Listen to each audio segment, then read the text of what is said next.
ang mga kwento ng pag-ibig, kwento ng buhay at kwento ng pag-asa dito sa Barangay Love Stories. Love Stories.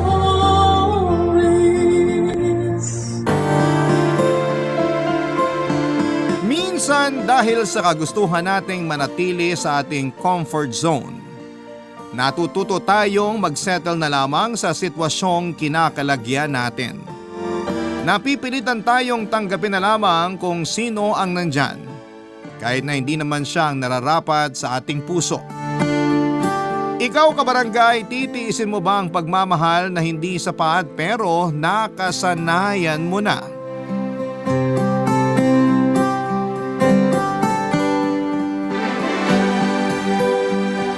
Dear Papa Dudut, magandang araw po sa inyo at sa lahat ng mga nakikinig ngayon. Daily routine ko na po ang mag-tune in sa Barangay Love Stories at nakakatuwa lang na ako naman ang magiging bida sa kwentong itatampok ninyo sakaling mapili po ninyo ang kwento ko. Ako po si Nikki, 29 years old at nagtatrabaho noon bilang executive virtual assistant sa Mandaluyong. Meron akong boyfriend na itago na lang natin sa pangalang Aldrix. 30 years old po siya noong mangyari ang bahaging ito ng buhay ko. Nagtatrabaho siya bilang isang call center agent at nagkakilala po kami noong kasama ko pa siya sa BPO industry. Dahil dati rin po akong call center agent bago ako napasok sa mundo ng virtual assistant. Sa totoo lang, Papa Dudut, ay wala namang masyadong dating sa akin si Aldrix noong una kaming nagkakilala. Hanggang sa niligawan niya ako at sinuyo ng halos 4 na buwan. Hindi na ako nakatiis kaya bumigay na ako at sinagot ko na rin siya. Doon na nagsimula ang love story naming dalawa, Papa Dudut. Masaya naman ang relasyon namin ni Aldrix pero habang tumatagal ay may napapansin akong ugali niya na medyo naging problema para sa akin. Napaka low effort niyang boyfriend, Papa Dudut. Madalas din niyang nakakalimutan ang mga mahalagang okasyon gaya ng anniversary namin at birthday ko. Madalas akong magtampo noon sa kanya pero sa katagalan ay nasanay na lang din ako at tinanggap ko nang ganon talaga na klase ng partner ang napili ko.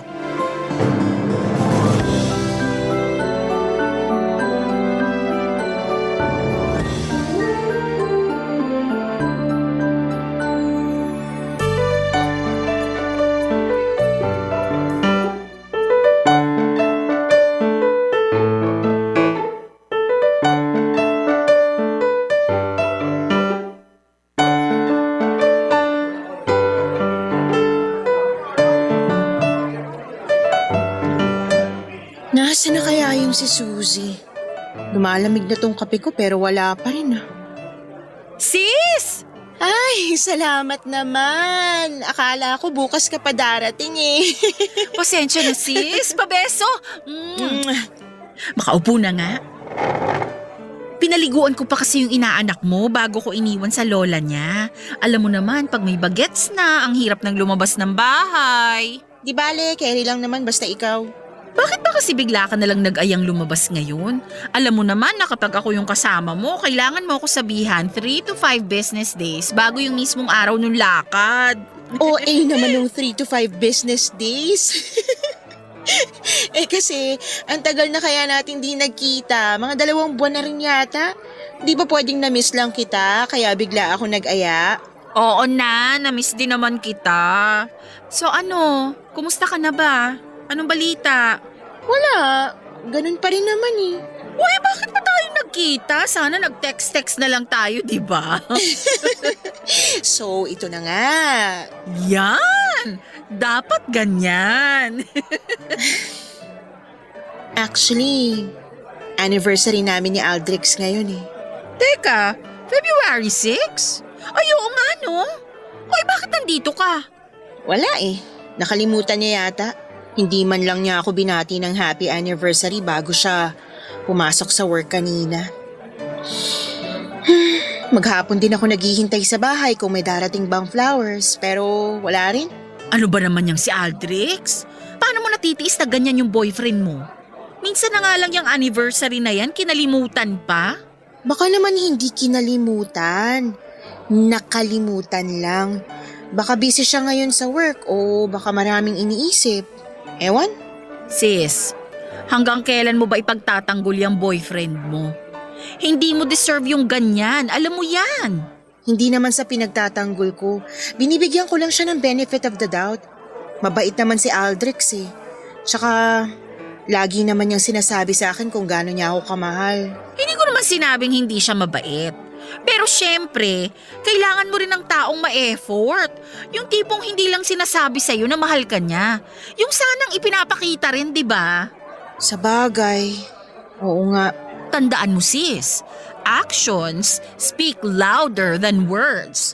Walang kwenta yung kaka-I love you niya kung hindi niya naman maalala kung kailan yung anniversary niyo. Wala talaga, kahit text man lang. Parang normal na araw na lang eh. Alam kong pang ilang beses ko na to sinabi sa'yo. Pero please, hiwalayan mo na yan. Ang dami pang iba dyan. Hindi naman ganun kadali yun. 8 years na kami magkasama. Parang hindi ko na kayang mabuhay nang wala si Aldrich. Masyado na akong nasanay na nasa tabi ko lang siya. Hulaan ko. Naghihintay ka mag-propose sa'yo si Aldrich, no? Oo, matagal na. Umabot na lang kayo ng 8 taon. Wala pa rin, di ba? Ay, sa bagay, hindi na ako magugulat. Anniversary nga, nalilimutan eh. Anong ibig mong sabihin? Masaya na siya sa sitwasyon yung dalawa. Ilang taon na kayong nagsasama sa iisang bubong. Para na kayong mag-asawa. So ano pang kailangan niyang gawin? O edi wala na. Grabe ka naman. Sis, alam mong mahal kita. Pero minsan, kailangan mo talagang ma-real talk. Pero nasa sayo naman yan. Ikaw pa rin na magdedesisyon kung hihiwalayan mo ba si Aldrich o hindi. O bakit parang iiyak ka na dyan? Ay, change topic na nga. Oy, hindi ah. Sanay naman ako. Hindi naman ito yung unang beses na nakalimutan yung anniversary namin. Ay naku, tigilan na natin to. Ang bigat ng usapan. Magkwento ka na lang ng iba para malibang ka. At mawala muna sa isip mo yung Aldrich na yon. Sige na nga. Teka, umorder ka kaya muna ng kape mo? Ay oo nga. Teka muna, o-order na ako. Ikaw ba? Gusto mo ng cake na isasabay dyan sa kape mo? O-orderan kita. Okay na ako. CR muna ako habang umorder ka. Papa Dudut, nag-decide kami ni Aldrich na mag-live-in noong 4 years na kaming in a relationship. Kakaresign ko lamang noon sa BPO company at nagsisimula na sa work from home career ko.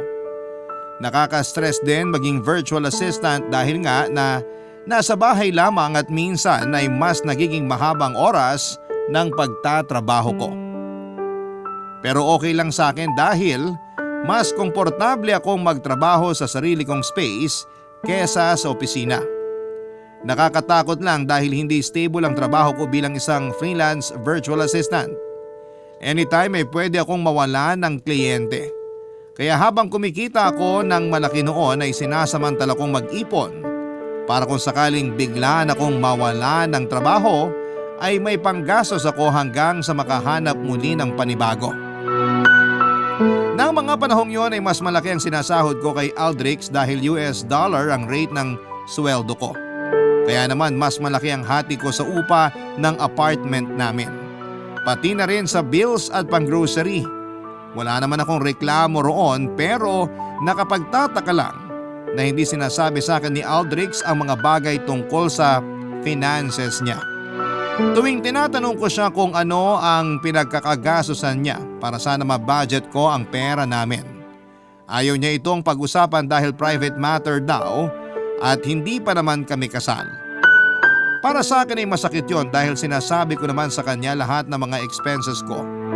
Nag-iipon din ako para sa future naming dalawa pero wala akong kaalam-alam kung pinaghahandaan man lang ba niya ang pagpapamilya namin balang araw. Kahit naman girlfriend pa lamang niya ako noon para na kaming mag-asawa sa tagal naming nagsasama sa iisang bubong. Ipinapaalam ko kay Aldrich lahat ng desisyon ko pagdating sa investments at pera ko. Pero kapag tungkol sa kanya naman ay ayaw niyang magsabi sa akin ng kahit na anong impormasyon, Papa Dudut.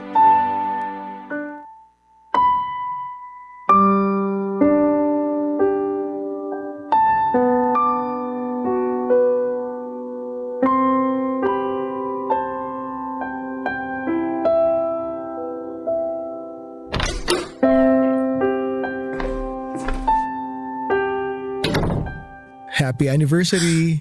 Babe! Nakakainis ka naman eh. Ginulat mo ko ha.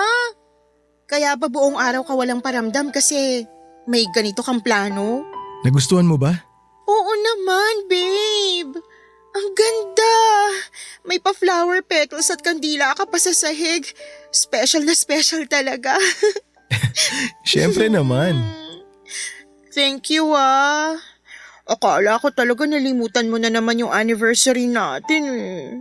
Babe, sorry kung minsan nakaka-disappoint ako ah. Sinusubukan ko naman talaga na magbago. At nakita ko yun ngayon. Kaya salamat, babe. Na-appreciate ko yun. I love you. I love you too. Kain na tayo? Natutunaw na yung kandila mo. Ay, oo nga. Upo ka na. Saan ka nga pala galing kanina, babe? Sa mall, naglakad-lakad lang. Tsaka doon sa coffee shop na paborito naming tambayan ni Suzy. Kasama mo si Suzy? Oo. Nakwento ko pa nga sa kanya na ang sama ng loob ko kasi nalimutan mo na naman yung anniversary natin. Ano sabi niya? Wala naman. Natawa lang. Sinadya ko talaga yon na huwag kang pansinin kanina. Alam ko na maiinis ka eh. Yan, diyan ka magaling. Alam na alam mo talaga kung paano ako bubusitin, no? Aminin mo, effective. Oo naman. Nga pala, kumusta sa trabaho mo?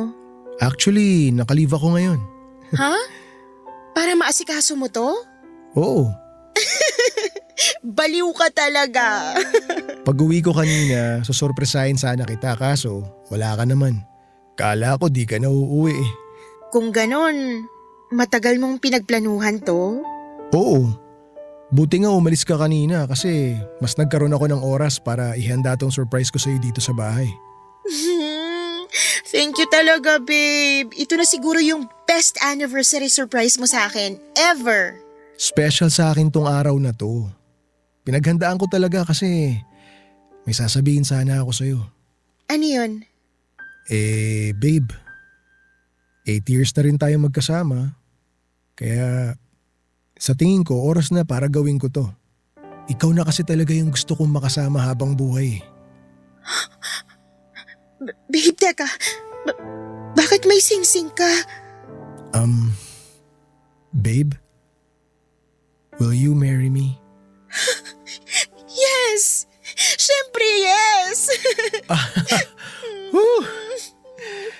Hayaan mo, babe. Mula sa araw na to, mas mag-e-effort pa ako para sa'yo. Para mas mapasaya kita. Talaga? Huwag ka mag-alala, babe. Kapalit ng efforts mo para sa akin, pinapangako ko naman na magiging mabuti at maalaga akong asawa sa'yo. I love you. I love you too. Grabe, ang ganda naman itong singsing na to. Siyempre naman, pinili ko talaga yung pinakamaganda. Maganda rin kasi yung magsusuot eh. Sus ng bola pa talaga. Pwedeng nambobola ako pero hindi ako sinungaling. Ewan ko sa'yo, kumain na nga tayo, lumalamig na yung pagkain natin oh. Papadudot ng gabing yon ay nangyari na nga ang proposal ni Aldrich na matagal ko nang hinihintay. Sobrang saya ng puso ko noon dahil sa wakas ay narinig ko na rin mula sa mga labi ni Aldrich ang matagal ko nang hinihintay na sabihin niya na ako ang gusto niyang pakasalan at makasama sa panghabang buhay. Siguro dahil sa bugso ng damdamin, inisip ko noon na yun na ang umpisa ng pagbabago ni Aldrich. Baka nga na-realize na niya ang mga pagkukulang niya sa akin. Hindi talaga masurpresang tao si Aldrich, kaya yung ginawa niyang yon noong anniversary namin na nagpatunay na talagang sinusubukan na niyang bumawi. Mula noong mag-propose sa akin si Aldrich, araw-araw nang laman ng isipan ko ang pagpapakasal sa kanya. Siyempre bilang babae ay meron akong dream wedding na gusto kong matupad. Hindi ko alam kung paano ko sasabihin kay Aldrich yon dahil lagi niyang iniiwasan ang usapin tungkol sa pera. Kaya naman nagpasya na lamang ako na mag-ipon ng sarili kong pera na gagamitin sa pangarap kong kasal. Barangay Love Stories. Barangay Love Stories. Papadudot, dahil nga gusto kong makaipon ng pera para sa wedding namin ni Aldrix, ay kumuha ako ng dagdag na kliyente. Ang kagandahan din sa freelancing ay pwede mong pagsabay-sabayin ang trabaho basta kaya mo at may oras ka pa. Dahil sa multiple clients ko at iba pang mga side hustle, umabot na ng 6 digits ang kinikita ko noon kada buwan.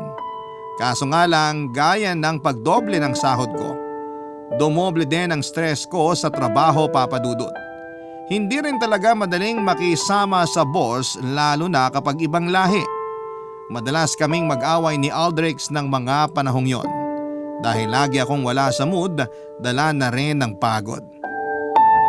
Tiniis ko na lamang na pinakikiusapan din si Aldrix na intindihin ako. Dahil pansamantala lang naman ang lahat ng yon. At bibitawan ko rin ang extra client ko kapag natapos na ang kasal namin. Malaki ang pinagbago ni Aldrix mula noong nag-propose siya sa akin, Papadudot. Unti-unti kong nakikita noon na nagiging ma-effort na siya, hindi gaya ng dati. Okay na sana ang lahat, pero isang araw ay dumating ang credit card statement ni Aldrix sa bahay namin, Papadudot.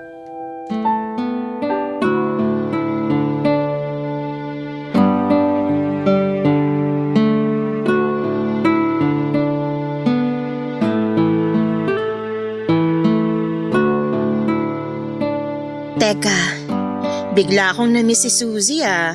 Matawagan nga.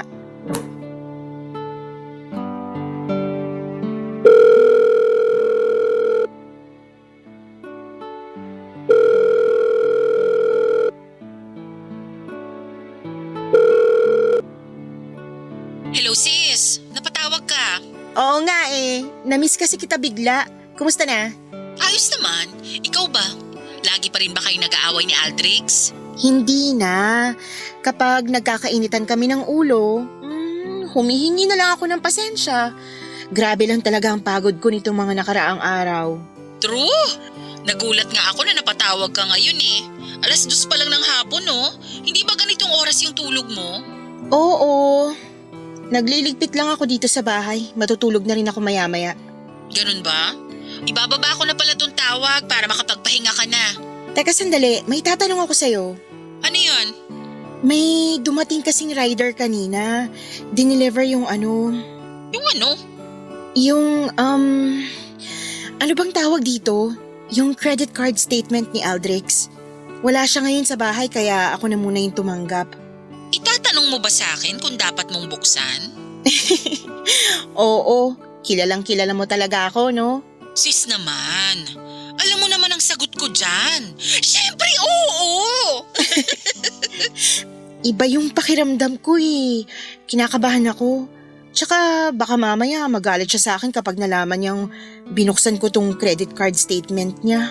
Bakit ba parang takot na takot ka dyan kay Aldrix? Sis, girlfriend ka niya. May karapatan ka ring malaman kung anong ginagawa niya sa buhay niya, no? Oo nga, pero alam ko kasing magagalit siya eh. Oy, ano kung magalit siya? Hanggang kailan ba niya itatago sa'yo lahat? Ikakasal na kayo, oh. Mabuting malaman mo na lahat ngayon kaysa magsisi ka sa huli. Okay, sige, bubuksan ko na. Shucks, kinakabahan talaga ako. Eto na sis, binuksan ko na. Teka, babasahin ko. Buti naman. Huwag kang matakot dun kay Aldrix. Hello? Sis, nandiyan ka pa ba? Oo, sorry. Teka, ano to? Grabe, ang laki pala ng utang ni Aldrix sa credit card niya. Talaga? Magkano na? Mahigit 160,000. Ha? 160,000? Paano nangyari yun? Ang daming nakalista rito na hotel rooms. Meron pang flower bouquets. At alahas, hindi pa naman kami pumupunta ng hotel kahit isang beses. Oo nga. Saka hindi ka nakakatanggap man lang ng bulaklak kay Aldrix kapag anniversary nyo. Eh kanino pala napupunta yung mga yun? Noong anniversary namin, maaga siyang umalis. Sabi niya sa akin sa gym siya nagpunta pero nakalagay dito na nagbayad siya ng hotel room. Sis, I'm so sorry. Nung araw na nag-propose siya sa akin. Niloloko na pala niya ako noon. Grabe. Hindi ko inakaalam ganyan kalala yung ginagawa ni Aldrich. Kaya pala ayaw niyang pinag-uusapan namin yung pera niya at ayaw niyang ipakita sa akin cellphone niya, lalo na yung messages. Yung pala, may tinatago siya. Sabi ko na eh. May katarantaduhan talagang ginagawa yung Aldrich na yan, kaya tago ng tago. Ang kapal na mukha. Sis, ibababa ko na muna tong tawag. Kailangan ko lang ng time para makapag-isip. Sige sis, magpahinga ka muna at may trabaho ka pa mamaya. Kung kailangan mo ako, tumawag ka lang ha. Nandito lang ako para sa'yo. Sige sis, salamat ah. Sa susunod mong day off magkita tayo. Gusto mo? Oo sige, itetext na lang kita. Bye. Sige sis, ingat ka lagi. Papa Dudut, hindi ko may paliwanag ang galit na nararamdaman ko noong makita ko ang credit card statement ni Aldrich. Kung kailan engaged na kami at umabot na ng 8 taong magkarelasyon, ay saka ko pa malalaman na niloloko niya pala ako. Parang sampal din sa mukha ko yung nalaman ko dahil nagawa niyang mabaon sa utang para lamang sa ibang babae. Samantalang ako na ilang taon na siyang minamahal ng tapat ay hindi man lang niya mabilhan ng bulaklak kung walang okasyon. At yung okasyon pa na yon ay madalas pa niyang nakakalimutan. Nanliit ako sa sarili ko dahil nagawa kong magtiyaga sa katulad ni Aldrich. Gulong-gulong ang isipan ko noon at alam ko na malaking problema ang papasukin ko kung pakakasalan ko pa rin si Aldrich sa kabila ng lahat ng nalaman kong panloloko niya sa akin. Pero hindi ko rin magawang makipaghiwalay sa kanya noon. Iniisip ko pa lamang na gagawin kong makipag-break ay para nang sasabog ang dibdib ko. Matapos kong buksan at basahin ang credit card statement ni Aldrich, pinupunit-punit ko yon at itinapon sa basurahan na medyo malayo sa apartment namin. Nagpatay mali siya lamang ako noon, kaya wala siyang kaalam-alam na bistado ko na ang sekreto niya.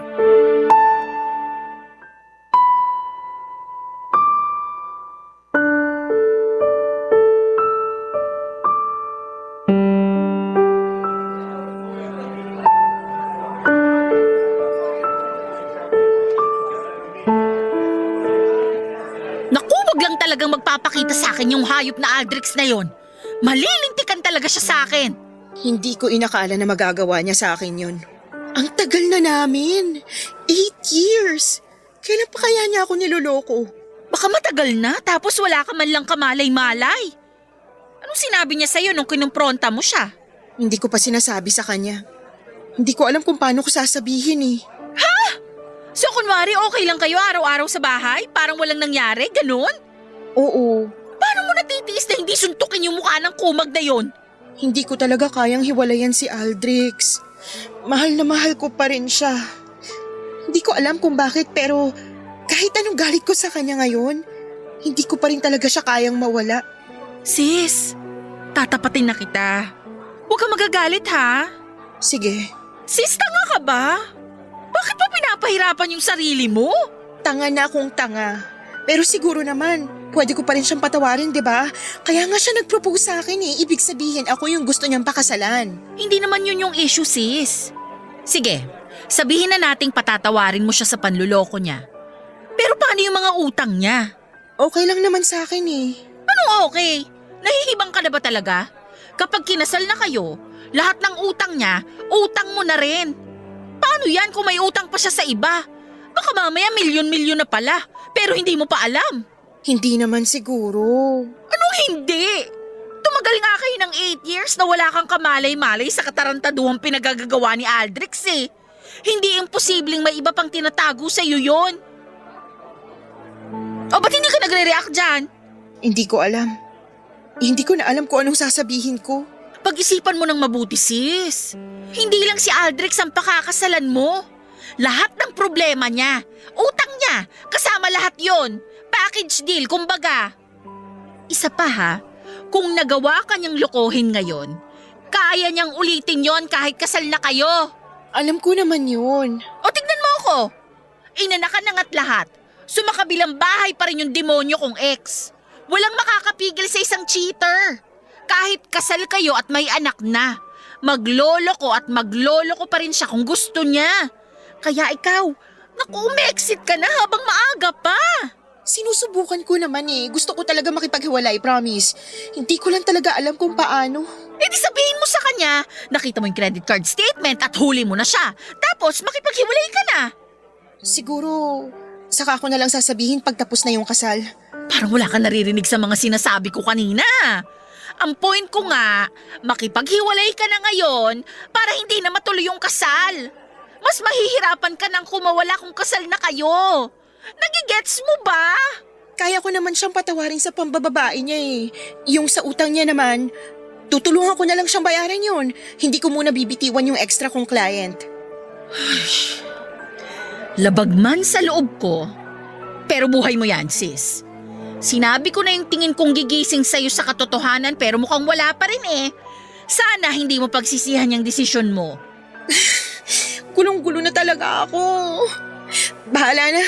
O sige, sabi mo eh. Bahala ka na. Tutal, ayaw mo rin namang sundin yung payo ko. Nga pala, paano mo na itago kay Aldrich yung papel? Pinunit-punit ko tapos tinapon ko sa malayo. Nung naitanong niya sa akin kung may credit card statement niya raw ba na dumating, sabi ko na lang, wala pa naman. Sis, please lang ha. Mag-isip kang mabuti. Huwag mong sayangin yung pagkakataon na pwede ka pang umatras. Ayoko lang na magsisi kagaya ko. Mahirap malagay sa alanganing sitwasyon. Salamat sa concern, sis. Huwag ka mag-alala. Handa akong pangatawanan kung ano man yung magiging desisyon ko.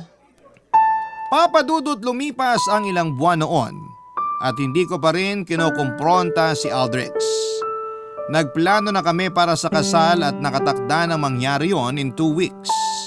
Habang nalalapit ang kasal namin ay lalo akong napapaisip kung tama ba talaga ang desisyon kong magpakasal sa kanya. Mahal na mahal ko siya pero alam ko sa sarili kong malaking problema nga ang papasukin ko kung sakaling matuloy ang kasal namin. Nang mga panahong yon ay napareserve na namin halos ang lahat ng kailangan para sa kasal.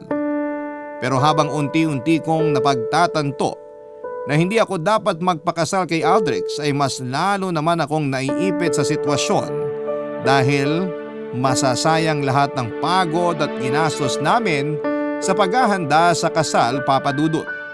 2 linggo na lamang kasi bago ang kasal kaya siguradong hindi na papayag ang wedding suppliers na ma-refund kami. Pero gaya nga, Papa Dudut, ng sinabi ko kay Susie, anumang maging desisyon ko ay dapat handa akong panindigan yon. Nang mga panahong yon, Papa Dudut. Barangay Love Stories. Barangay Love Stories. Papa Dudut, kung kailan malapit na ang kasal namin, ay saka pa mas napadalas ang pagkatalo naming dalawa ni Aldrich. Pareho kasi kaming pagod sa pag-aasikaso sa kasal at may kanya-kanya pa kaming trabaho. At nung halos 1 linggo na lamang ang natitira bago ang kasal namin, saka pa lang nag-sink in sa akin na hindi pa pala talaga ako handang magpakasal sa kanya.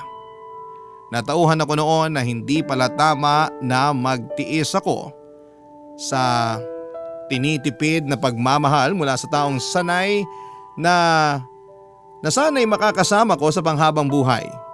Isang malaking kalokohan kung itatali ko ang sarili ko sa lalaking nakasama ko ng 8 taon pero hindi man lang nagawang magbago para sa akin. Hindi ko dapat pakasalan yung taong hindi kontento at nagawa pa rin akong lokohin kahit na inubos ko na ang sarili ko para sa kanya. Na-realize ko rin, Papa Dudut, na kahit gaano ko pa kamahal, si Aldrich ay hindi niya deserve na maging tatay ng mga magiging anak ko. Naduwag lang talaga akong tapatin si Aldrich noon dahil natatakot akong mamuhay ng mag-isa. Alam ko naman na kaya kong mabuhay nang wala siya pero nasanay na ako sa kung ano yung komportable para sa akin. Pero buo na ang loob ko noon na iwanan na si Aldrich. Kailangan ko na lang ng dahilan at pagkakataon para kumalas na sa kanya kaya sinubukan ko siyang kausapin ng masinsinan, Papa Dudut.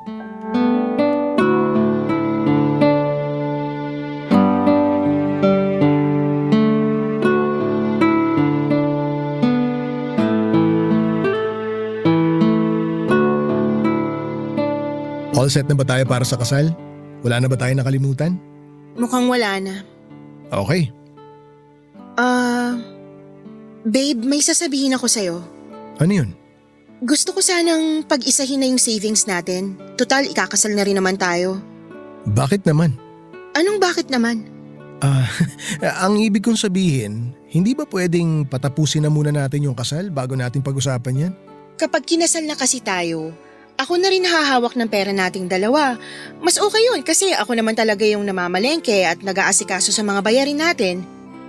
Alin ba mas gusto mo? Araw-araw na allowance o bibigyan kita ng budget mo for a week? Ha? Bakit biglang may ganyan? Isa pa pala, mula ngayon, kung hindi mo sasabihin sa akin kung anong password ng cellphone mo, alisin mo na lang yung lock, okay? Teka, sandali nga muna. Bakit parang pinupulis mo naman ako? Ano bang gusto mong mangyari? Bakit umaangal ka? Akin na yung cellphone mo. Ayoko! Akin na sabi! Akin na Teka yan! lang! Nikki, akin na yung phone ko.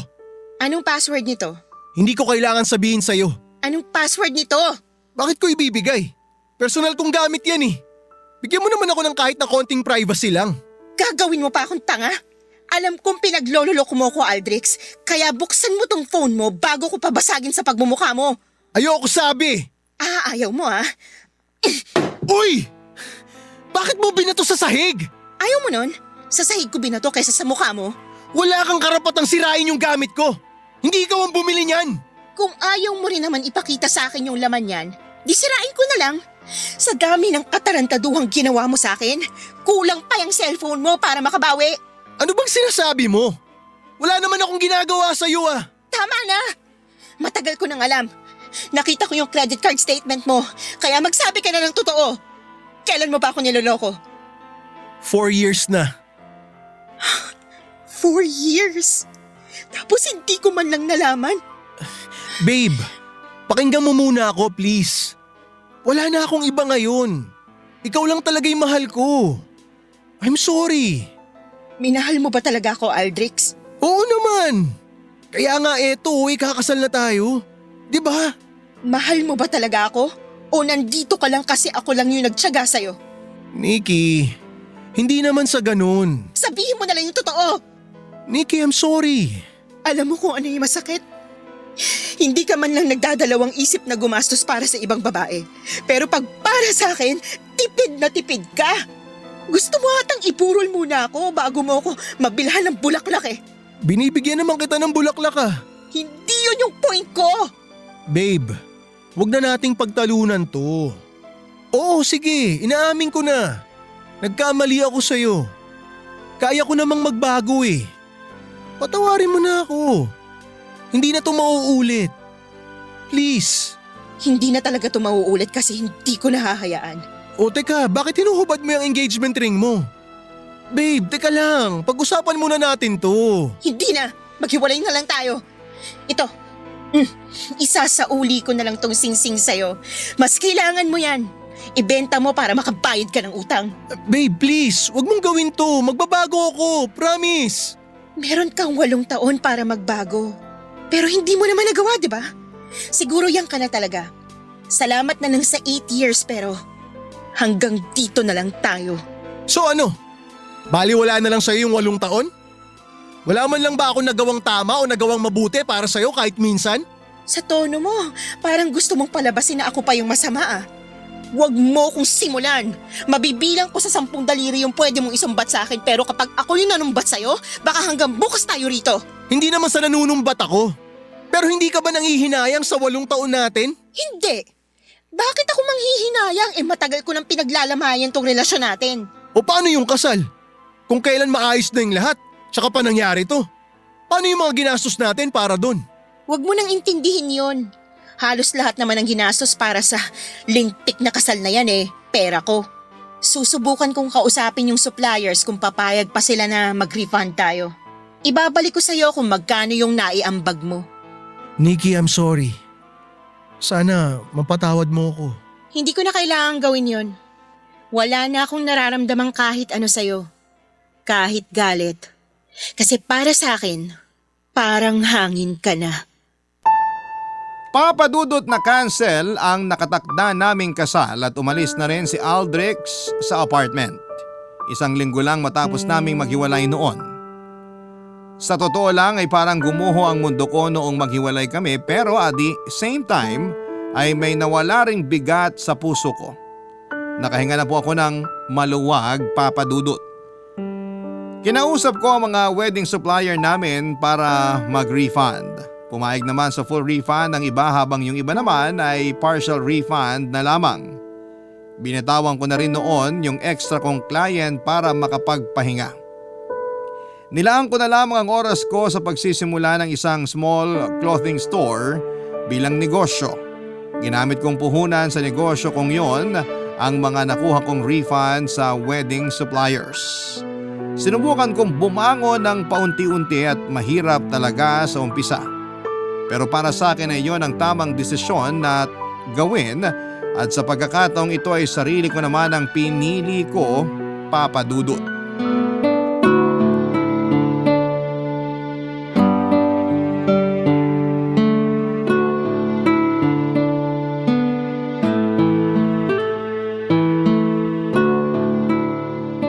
Ang ganda na rito sa apartment mo, sis. Maliit lang pero maaliwalas, no? Naalala mo ba yung unang punta mo rito? Nung bagong lipat pa lang kami ni Aldrich? Medyo dark pa yung kulay ng pader kaya mukhang masikip. Nakiusap ako noon sa landlord na pinturahan ng puti. Ayun, pumayag naman. Oo nga pala. Grabe, parang kailan lang itinutulungan pa kitang magligpit kasi kalilipat mo lang. Tapos ngayon, tinutulungan naman kitang magligpit kasi aalis ka na. Bilis ng panahon, no? Si ano nga pala?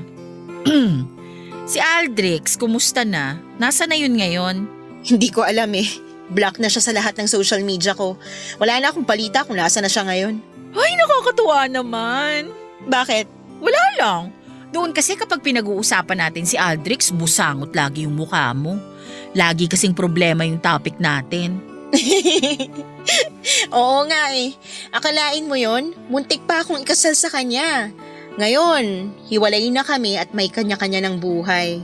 Masaya akong nakuha mo yung lakas ng loob na gawin yung tama para sa'yo. I'm proud of you, sis! Napagod na lang kasi ako sa kanya. Sa ilang taon na magkarelasyon kami, puro siya yung iniintindi ko eh. Ngayon ko lang pinili yung sarili ko. At ang sarap pala ng feeling! Tsaka, natakot lang ako na mag-isa kaya nagtiis ako kay Aldrich kahit alam ko na sa sarili ko na hindi na ako masaya sa kanya. Naloka ako sa'yo. Akala ko talaga itutuloy mo yung pagpapakasal mo dun sa hayop na yun.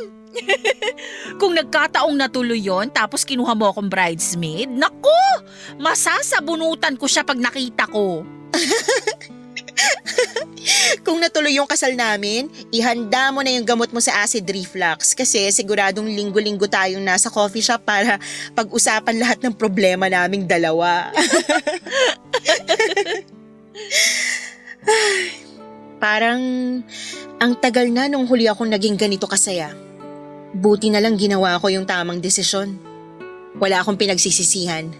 Oo nga eh. I'm so happy for you talaga. Gusto ko lang ding mag-sorry sa'yo. Sana pala noon pa lang pinakinggan ko na lahat ng payo mo sa akin. Sus, wala yun. Naiintindihan naman kita. Mahirap talaga kapag binubulag ka ng pagmamahal. Hindi mo nakikita yung mga red flag ng isang tao. Bakit ba hindi ko nakita yung kay Aldrich? Sa dami ng red flags niya, ni isa wala man lang ako napansin nun. Eh basta ang mahalaga wala na kayo ngayon. Malaya ka na. So, kumusta naman ang buhay single? Ayos naman, medyo nakaka-pressure lang. Lahat ng mga kabatch ko ay kinakasal na o bumubuo na ng pamilya. Ako, eto, magsisimula pa lang ulit. Ay naku, wag kang mainggit. Yung iba dyan nakapag-asawa nga, katulad naman ni Aldrich ang napangasawa. Baka sila pa yung naiinggit ngayon sa kalagayan mo. Kasi wala kang partner na sakit sa ulo. Oo nga, maswerte pa rin ako. Huwag mong isipin na napag-iiwanan ka. Hindi naman karera ang buhay eh. Lahat tayo may kanya-kanyang season. Alam mo ikaw, kaedad lang naman kita pero kung mag-advise ka, para kang sinanay. Siyempre sis, alam mo naman ang dami ko na ring pinagdaanan sa buhay. Kung maibabalik ko lang sana, pinag-isipan ko ng mabuti lahat ng naging desisyon ko. Okay lang yan. At least, kahit matinding pagsubok yung pinagdaanan mo, nabiyayaan ka naman ng cute at malambing na bagets, 'di ba? Fruit salad ka dyan, sis. Speaking of nanay, kumusta pala si tita? Ayos naman. Masaya siya kasi uuwi na ako ron sa amin. Namiss niya daw ako. Mamimiss din kita, sis. Sana naman bisitahin mo pa rin ako dito, ha? Oo naman.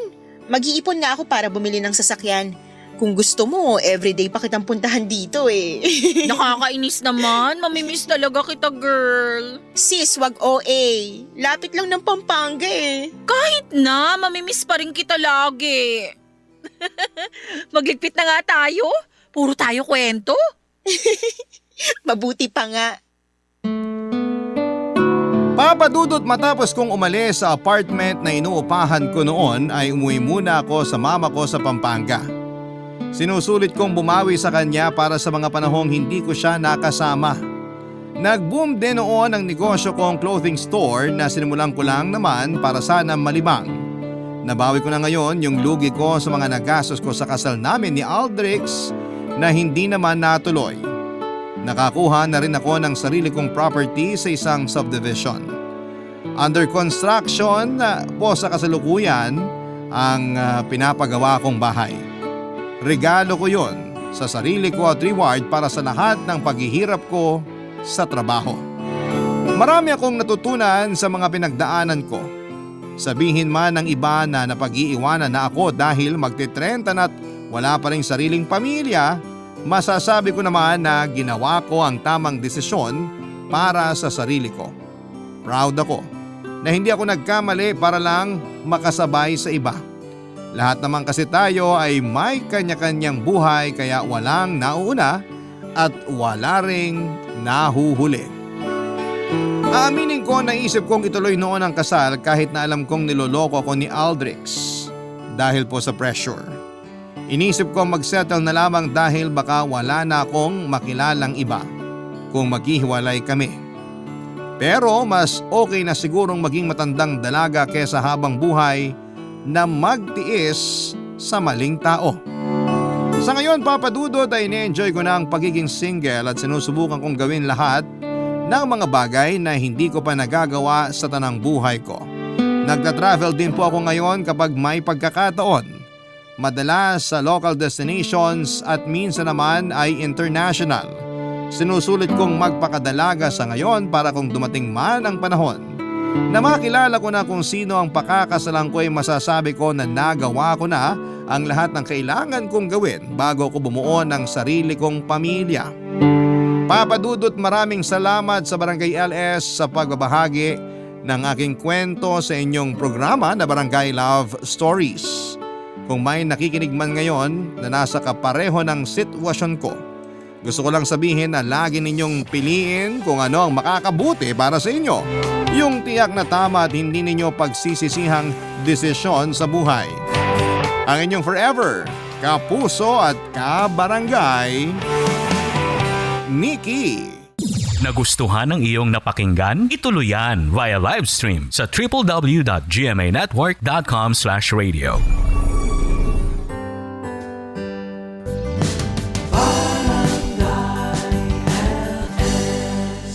Forever.